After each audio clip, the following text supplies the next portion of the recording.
Hello and welcome back to the LFC Transfer Room YouTube channel for our post-match reaction of the Liverpool versus Everton game. Well, Liverpool come away 2-0 victors after a dreadful game of football from Everton. But here with Louis and Owen. Louis, how are you doing after that bit of a stressful one? Yeah, good. Yeah, the first 45 minutes, really nothing to write home about. And the watch along wasn't much better either, to be fair. But no, it picked up in the second 45, and the substitutes were definitely key to any sort of result. Lord Divock is inevitable. What we've got to take away from this game. It's a shame that he's leaving, but he's leaving on definitely another high note. Yeah, and Owen, one more step for relegation for Everton. You know, it's a good game all around, isn't it? Yeah, absolutely fantastic. Really just didn't want to drop points in this one, especially because I really want Everton to go down now. I've kind of been of the opinion, not really too bothered, kind of is what it is. Sorry, I've got a little visitor in the back. But yeah, it's fantastic, and bye Everton. Yeah, definitely. I mean, we will go on, there's a fair bit to discuss about the game, but we'll start off with the beginning. Obviously, the time wasting tactics from the beginning, Louis, it was like watching a team who were defending in the 90th minute to get a 1-0 lead, wasn't it? Jordan Pickford is getting the ball and falling onto his belly, which the absolute moment of the game was when Alisson did it in the 90th minute. Man of the match just for that. But, it was I understand the game plan from him, fair enough, defend. But doing that stuff, you're asking to get beat, aren't you, really? Yeah, I mean, I had to endure the pain of, as I said before we went on, listening to Martin Tyler and Jamie Carragher, and I just know how unbearable it would have been to listen to them post-match. The punditry is always gagging for Liverpool to be upset by somebody, and Everton were no different. Really can't believe. As you said, I fully understand what they were going for. And until we scored that goal, it looked like we weren't going to score at all. Like, it did come quite out of the blue that Andy Robertson finished. So they could say they played well for 60 minutes, but it's a 90-minute game. And it's all well and good doing that inside the first 10 minutes and, falling on the floor whenever you get the chance and taking forever to take a goal kick, which the referees did nothing to try and counter, which I think is just ridiculous. But as soon as you go 1-0 down, that's the end of that game plan. Suddenly, all of the set pieces were done a lot quicker on Everton's behalf, and suddenly they all wanted to stay on their feet a little bit more. But by that point, it was just too late. I know they had a few late chances, but when that game plan goes out the window, that low block, you can't just suddenly switch on the attack again when you go 1-0 down. So really good patience from us. It was a frustrating first 45, and a lot of people probably were a little bit nervous, but as I always say at halftime, there's no point getting upset or angry until the 90th. And 15 minutes later, Andy Robertson at the back post, 1-0 up, and almost home and hosed at that point. Yeah, it was a very derby game, wasn't it, Owen? Richarlison was doing his whole rolling around the floor. Allen, who I absolutely despised with a burning passion, was going around pushing people. Decore was having a Seamus Coleman was going over to the referee every 2 seconds.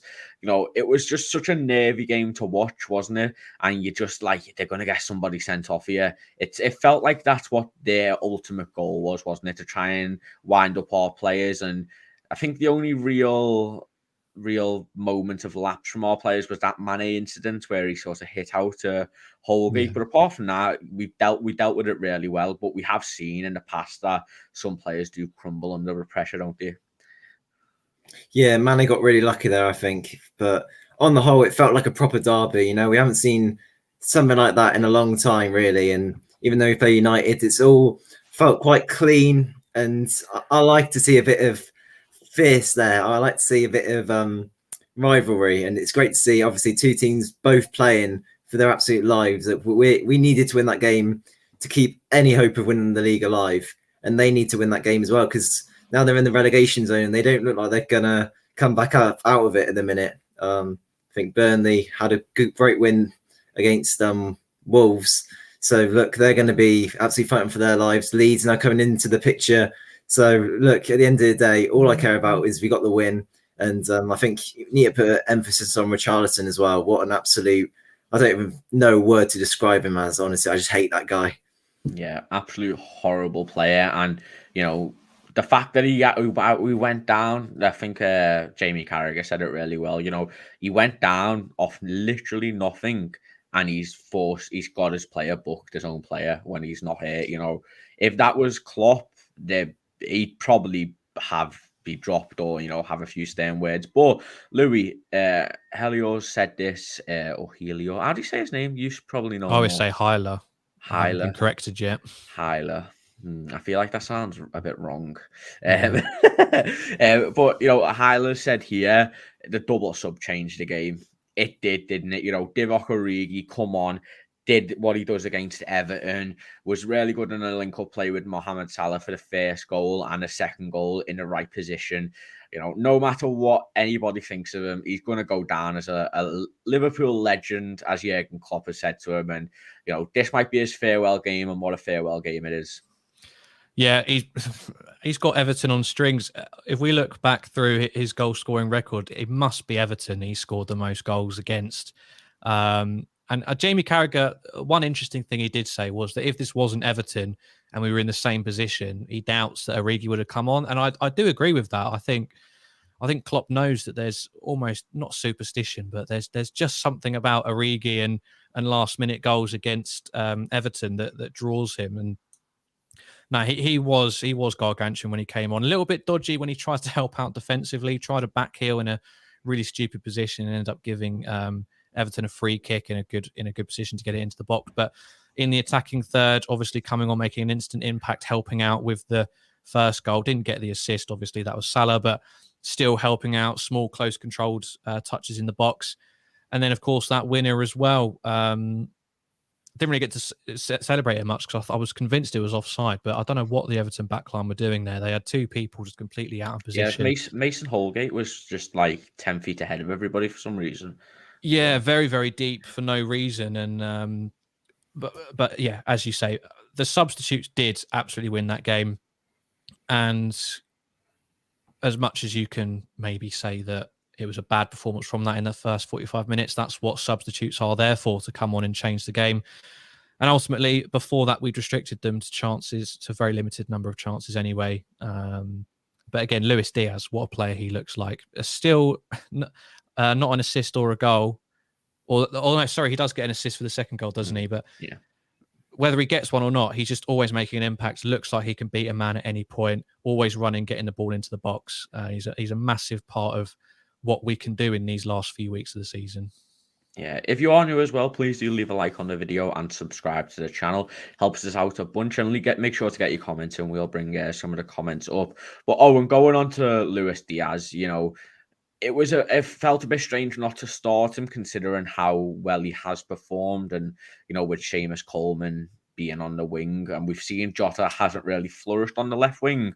But as soon as he come on, I mean, the absolute confidence of that touch that he did, you know, Neymar-esque, I think he's patterned that, the little behind the back touch, and, you know, that going forward, which is the one thing that Seamus Coleman didn't want to happen to him. He come on and he was direct, and it opened the game up a lot more, didn't it? You know, he's got to be starting now. He's definitely in our best front three at the moment, isn't he? Yeah, 100%. I think on form, he's our best player. I've said it before in games, and look, even though we got to use the squad, I think we've got to remember that as well. It's not just about playing same player every game, even though Salah seems to be the case at the minute. But I'm done questioning Klopp's team, because today I questioned his team. I was like, I'm not sure about that. I would have made a few changes after midweek. Matip, I don't really know why he was playing. Robertson, I thought maybe Shimkas will come in for him. But look, in the end, it all worked out. Look, I don't think any of us would have brought on Origi in that situation. Klopp trusted him, and it paid off. Diaz, look, came in January. No one really expected what we actually got from him. And look, in the minute, yeah, he's our best player on current form, as I say. And it's really, really promising, really, going into the final stage of the season. And look, anything's possible now. Look, the quadruple is still on. Louis, the Premier League title is not in our hands, but how important is this game for the title race? It puts pressure back on Manchester City, and they've seen us overcome probably the hardest opponent we've got left. It looks smooth sailing. We can't obviously say that, but you're expecting us to win every single game after overcoming that, aren't you? Yeah, I think Newcastle could be a lot tighter than a lot of people are predicting. They've sort of gotten their act together a little bit, and a lot of those players are sort of playing for their future in this Newcastle team, which will get a lot of reinforcements in the summer. And then Spurs as well are potentially not a banana skin because they are up there, but Antonio Conte, we could see a similar kind of game to today with Conte. He might look to park the bus a little bit and frustrate us. But no, you're right. Today was massive. Last few weeks, we've played first, won our games, put the pressure onto City. Today, it was the reverse. Man City comfortably dispatching of Watford. I don't know why we expect anything different. So the pressure was on us, 4 points behind them at the start of today. So again, obviously it's big that we got the win, because if we don't win, the title is over. That's as simple as that between now and the end of the season.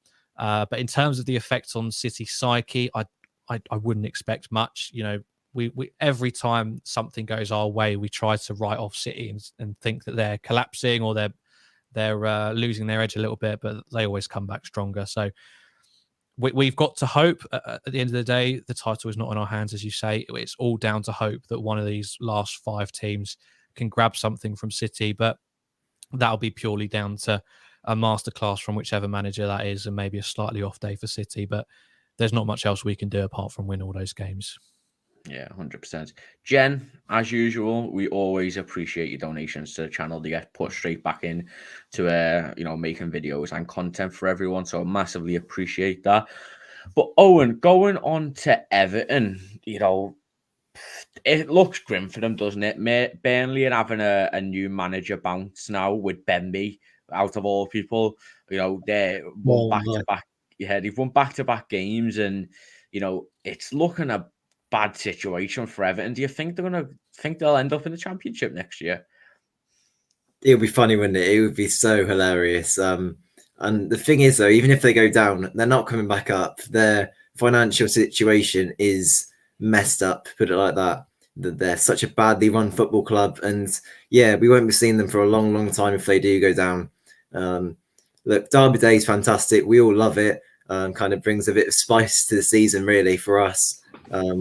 But look, I don't really care at the end of the day. If we were in their situation, they'd want us to be down. So, look, I hope they go down, and that'll be the end of it. Louis, could Everton be the new Leeds United?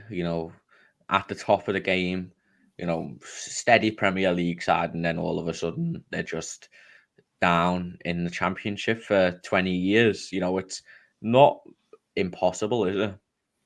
Yeah, I even said it could be a potential Sunderland 2.0. Maybe that it would be incredibly unlikely that they sink down to League One next year. But Kris yesterday said that he believes that Everton would bounce straight back up if they went down. But I have to agree with Owen on that one. I think they would really, really struggle. They've not got many players who I think would look to stick around for a year to see if they get back up.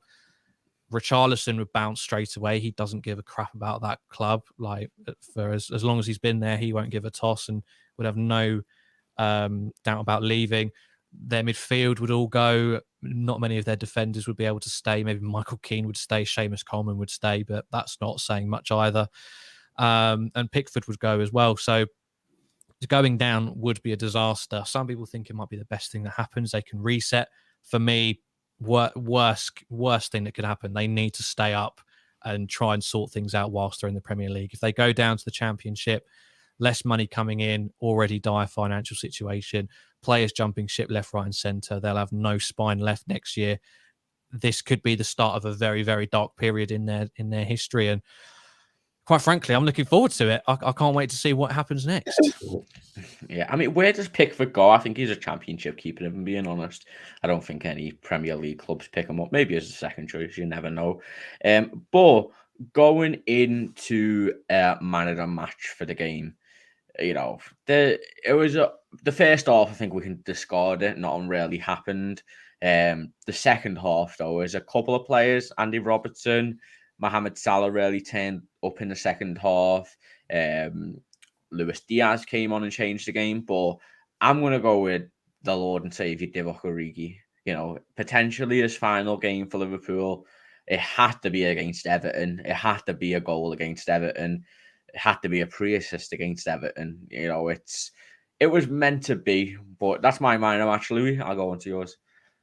I'm a very sentimental guy, so I would normally be inclined to agree with you, but I think Andrew Robertson deserves all the praise for this game. A vital block in the second half just after the goal. It was basically off the line, and that kept it a 1-0 and allowed Origi to come on and seal the deal. But and his goal as well. Until then, as I said, we did not look like we were going to score if the game was played to 120 minutes.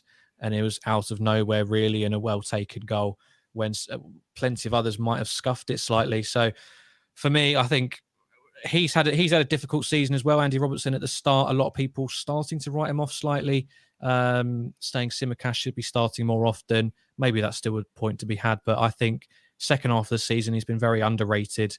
A lot less, slightly less attacking focus, I think we could say, for Andy Robertson in terms of his tactical setup in this team. Slightly more withdrawn, slightly more holding the line whilst trying to get forward every now and then.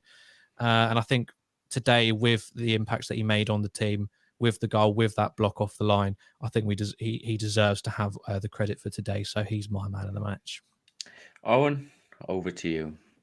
Totally agree. Yeah, I don't think we can forget about Mo Salah either. Now, top assist in the Premier League and top goal scorer. So look, he needs all the credit he can get. Look, I don't think he'll get the Ballon d'Or, but he's been absolutely immense for us, and he's come under a lot of stick. But now it looks like he's found his form back, and that's absolutely fantastic. But yeah, I do have to agree with Louis. Andy Robertson. At times, I've questioned whether he's kind of been good enough for us over the last couple of seasons.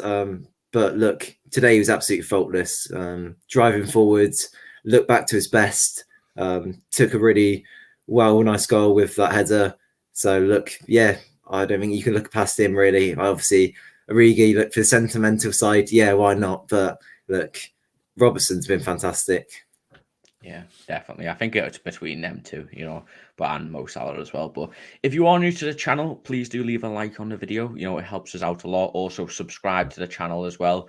Turn that bell notification on. We stream every day, and there's usually a video every day as well. But going on to something I just really want to quickly discuss on the game, there was a few incidences. There was, I think, one Anthony Gordon penalty shout that is credible, and Sadio Mane potentially lashing out at Mason Holgate, and then also the Divock Origi penalty shout and Richarlison kicking out on Jordan Henderson.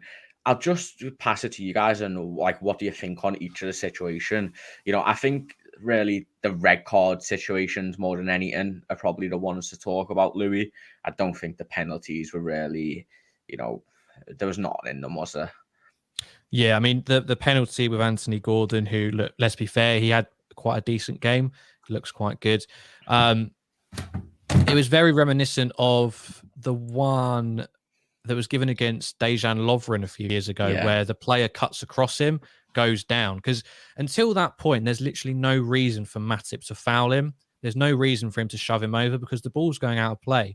The only reason the players go down is because Anthony Gordon tries to get his body in front and take them both down, and clash of shoulders and what have you. So for me, definitely not a penalty. The Origi one, if we're going off of what Carragher was saying, that's more of a penalty than Anthony Gordon. But at the end of the day, I don't think it was a penalty at all. The defender just held his ground and Origi kind of ran into him, which is fair play.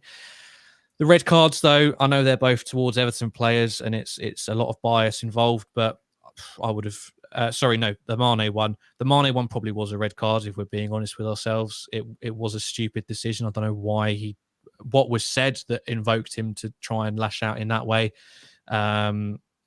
Anytime there's a hand to the face and it's completely off the ball, it should be a red ultimately. And if we want to be somewhat impartial, we have to maintain that level of standard. So for me, that was a red card. The Richarlison one should have been a red for me. Commentators said it wasn't as bad as it looks in slow motion, but end of the day, he's kicked out at an opponent. And then Decore as well, already on a yellow card, comes out of nowhere and shoves Henderson on, who was already lying down, onto the floor as well. I think that should have been a second yellow. So Stuart Attwell, for me, not the greatest game. Very content to let Everton waste time from minute one, seeing what Jordan Pickford done and never made any attempt to resolve that or get the play moving. So a poor refereeing performance all round, really. And we should have probably seen 1 or 2 red cards in that game. Yeah, and we've got Stuart Attwell for the FA Cup final, which is always nice. At least he was consistently shit. So that's something. But Owen, your thoughts on that? I think, maybe the red cards are the main things, they cancel themselves out, really, don't they? Maybe if they're both red cards, the fact that no one ended up getting sent off. Yeah, well, the penalty ones weren't a penalty at all. Gordon diving all over the game. But yeah, I think Mane got very lucky.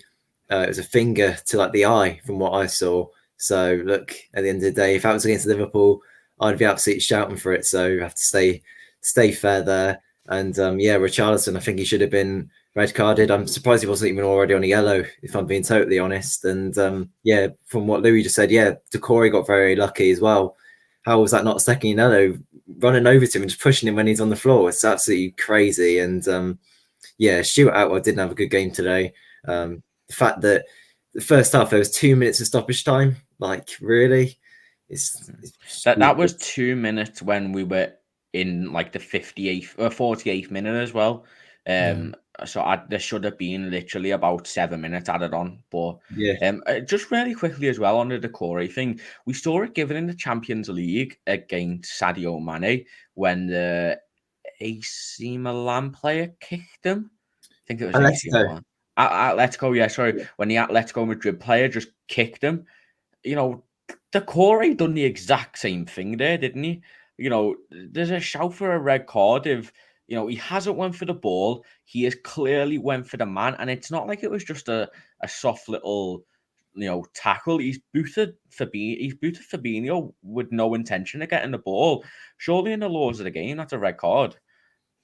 It was similar. Sorry, Owen. It was similar to the Martinelli thing as well, because he'd already tugged at him as he tried to went past. And once he got past, he swiped a leg out at him as well. So, you just don't know nowadays, because the referees do just almost seem to make it up as they go along now, especially in England.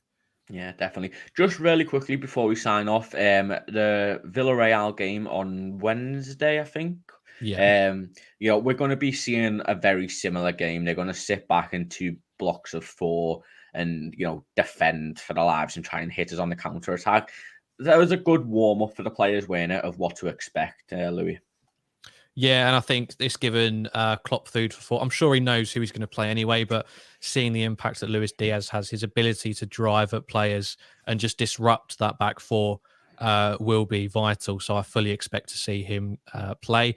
The NFT midfield, they weren't all that today. They were fine. Nobody had a terrible game, but they weren't all of that. And there's a lot of players, 2 or potentially all 3 of them are players who you'd expect would be useful for breaking down low blocks. But today they just couldn't really find their ranges. They couldn't get involved too much. And I do wonder whether he might put Jordan Henderson back into that midfielder for Villarreal. I'm not saying he should, but potentially him not starting today and him and Keita swapping over almost every game does give you a sign of who might play. The back 4 will be unchanged, I imagine, or Kanate maybe if he thinks we need to have a bit of pace injected into the back 4. But yeah, I think there's definitely some food for thought. And as you say, a good warm-up for what we can expect on Wednesday. Yeah, is there a shout for the player with the most Champions League assists in a single campaign, Owen, to start against the Villarreal, James Milner? No, I wouldn't mind it personally, but Klopp would never do it. I think James Milner now, he hasn't had a run out in quite a long time. Even though he saw appearance in Divock Origi today, I don't think James Milner will be playing in semi-final, unfortunately. Yeah, I think. I tell you what though, yeah, if we had 5 subs today, I would have absolutely loved it if James Milner come on just to professionally foul Richarlison. But go on, Owen. Oh, really quickly, no man, appreciate the donation. You know, you helped the channel out a lot with all this, so appreciate that. Sorry, continue on.